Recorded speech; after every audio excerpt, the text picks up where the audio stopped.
Hey guys, welcome back to my YouTube channel. My name is Nancy Solanki. I am a software engineer at Microsoft. और आज की इस video में हम discuss करेंगे कि हम टीयर 3 से एक फैंग मैंग या एक अच्छी खासी प्लेसमेंट कैसे ले सकते हैं, कैसे अप्लाई करना, अपना रिज्यूमे कैसे रखना है, क्या चीज़ बहुत इंपॉर्टेंट है, और भी चीज़ों पे हम हाईलाइट डालेंगे इस वीडियो में। और इस वीडियो में हमारी हेल्प कर रही है नीरू। नीरू ने खुद एक टीयर 3 कॉलेज से माइक्रोसॉफ्ट अमेजोन कंपनियाँ फोड़ी है। तो ओवर टू यू नीरू, आप बताओ।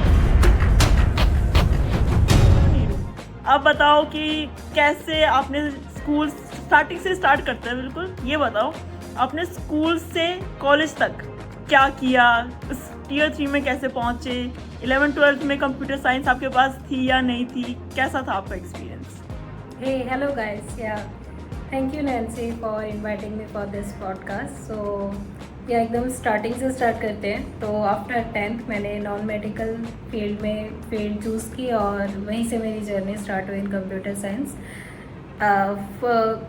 11th-12th में मैं जेई एडवांस की तैयारी करनी होती थी, तो कंप्यूटर साइंस में मेरा कभी इतना ध्यान नहीं गया। तो कह सकते हैं मेन जर्नी मेरी कॉलेज में ही स्टार्ट हुई थी। But so after 11th-12th unfortunately JEE advance crack नहीं हुआ था, बट जेई मेंस क्रैक हुआ था, बट उसमें भी कुछ खास मार्क्स नहीं आए थे।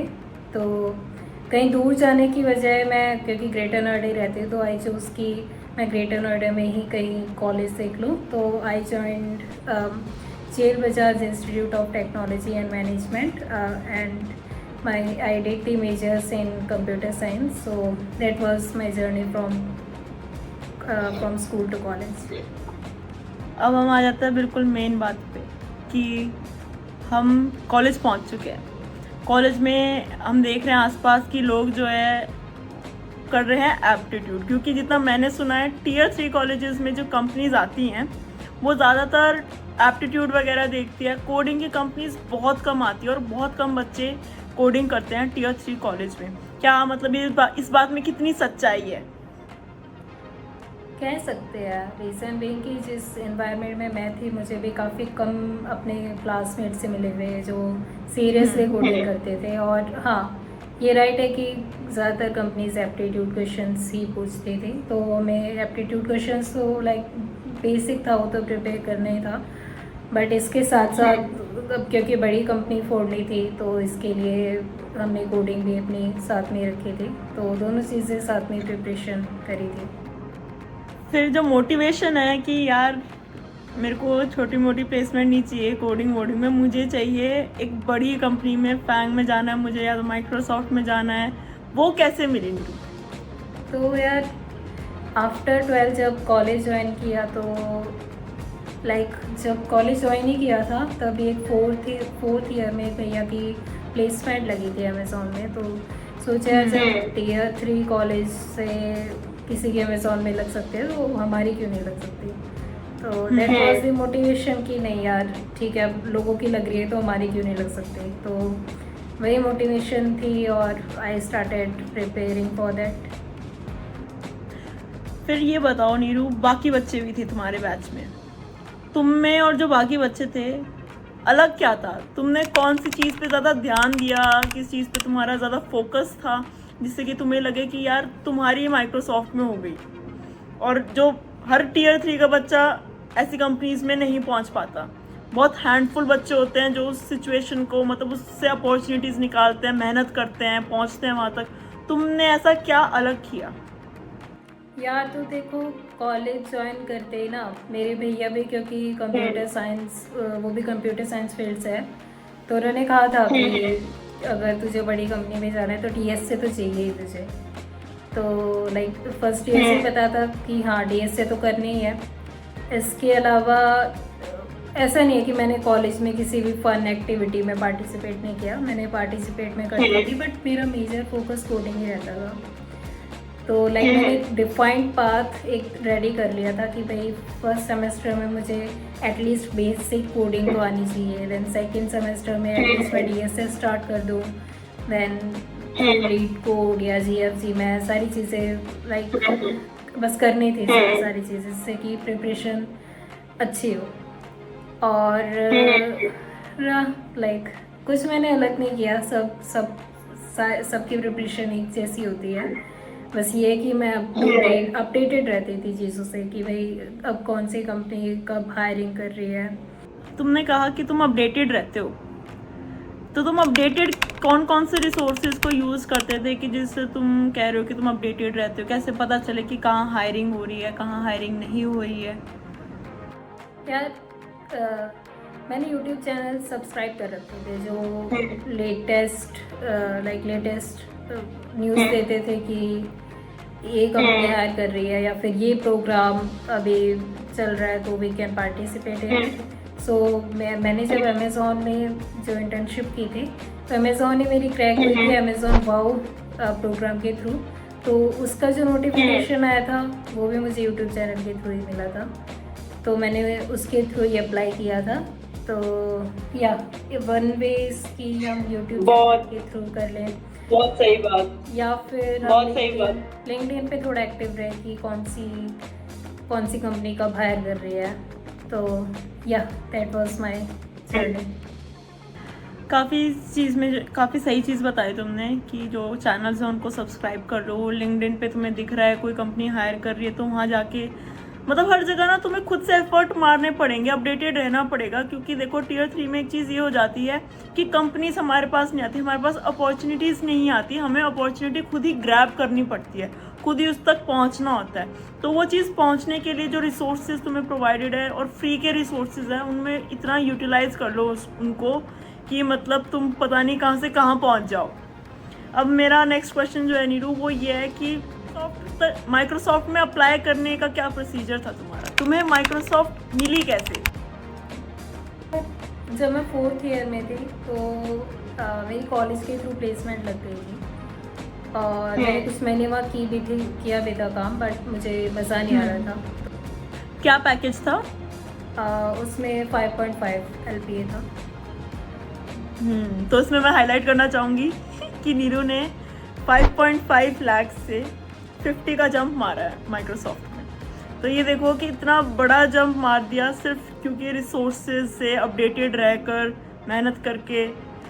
कंटिन्यू। या तो हाँ, तो वो भी एक प्रोडक्ट बेस्ड कंपनी थी, बट उसके बाद मुझे पता चला कि अमेज़ॉन वाओ एक प्रोग्राम है, मैंने उसमें अप्लाई किया। उसके 2 टेस्ट थे, मैंने टेस्ट दिए उसके, और देन 2 इंटरव्यू राउंड से मैंने वो क्लियर किए। और हाँ, तो अमेज़ॉन की इंटर्नशिप स्टार्ट हो गई थी।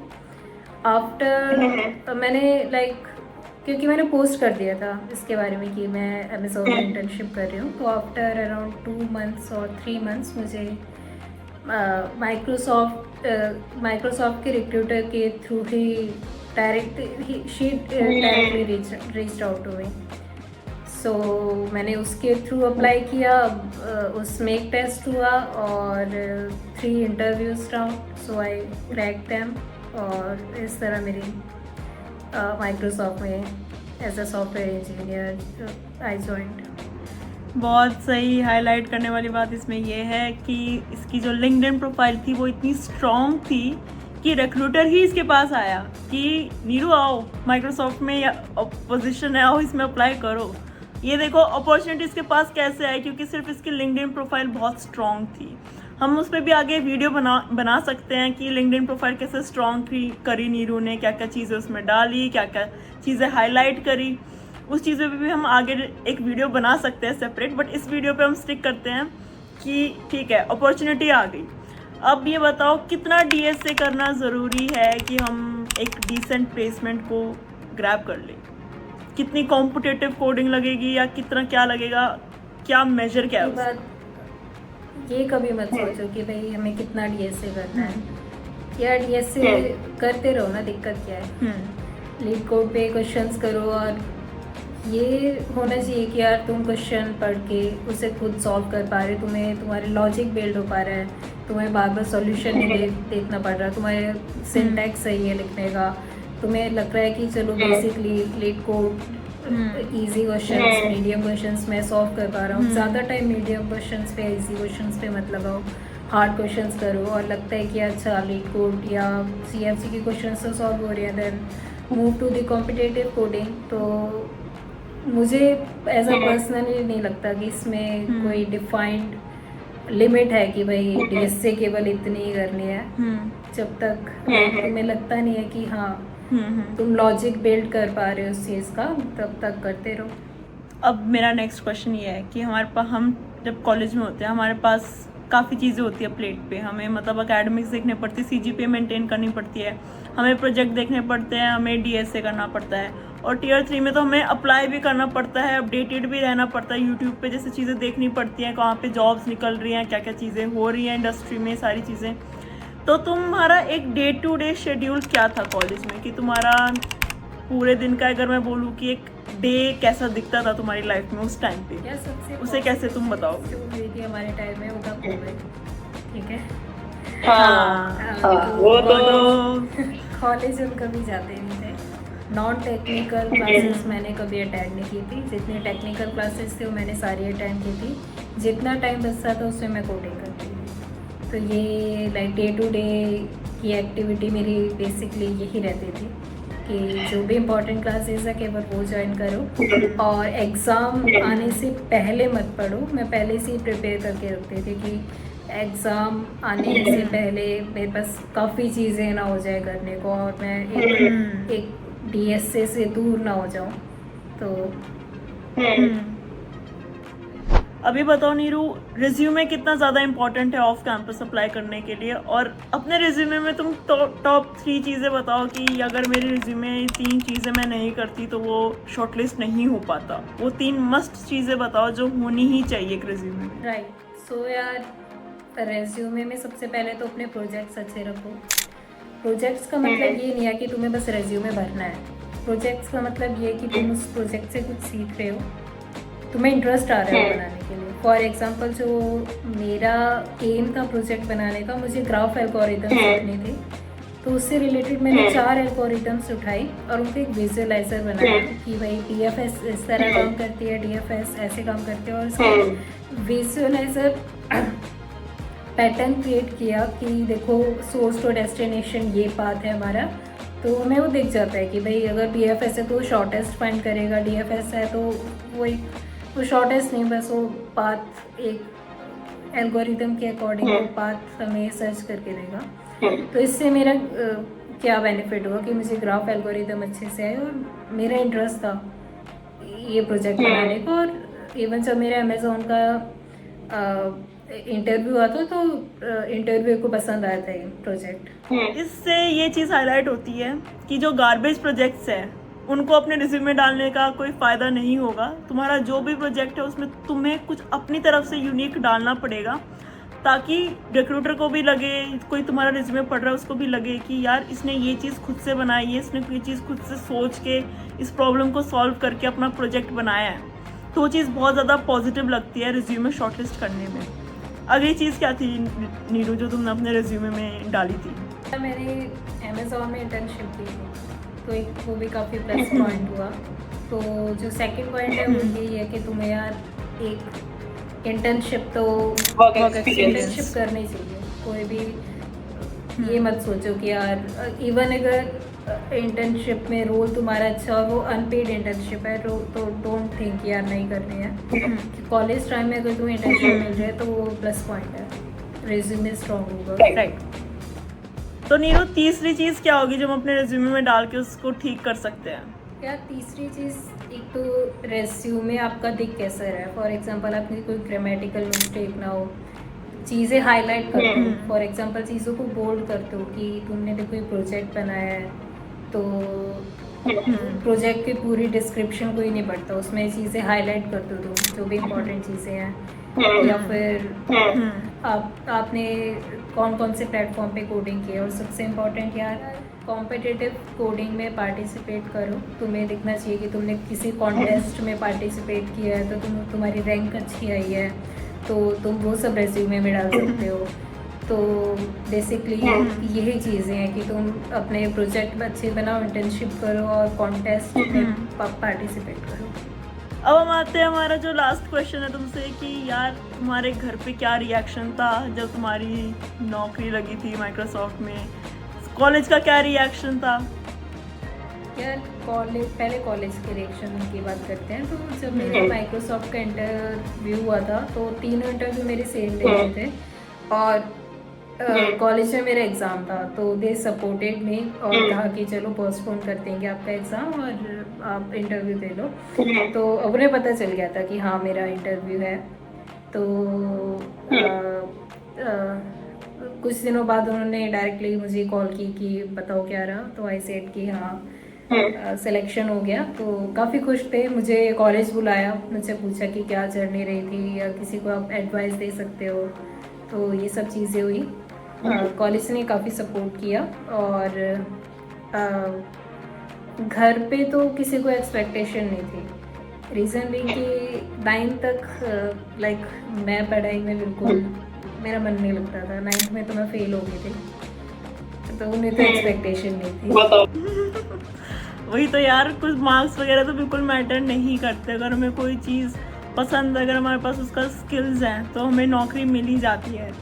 खुद सोचो यार, नीरू 9th में फेल थी और आज वो माइक्रोसॉफ्ट में बैठी है। उसकी एक क्लास, 4 साल की डिग्री तुम्हारा करियर पाथ कभी डिफाइन नहीं कर सकती। ये चीज़ एकदम सामने तुम्हारा एग्जाम्पल है।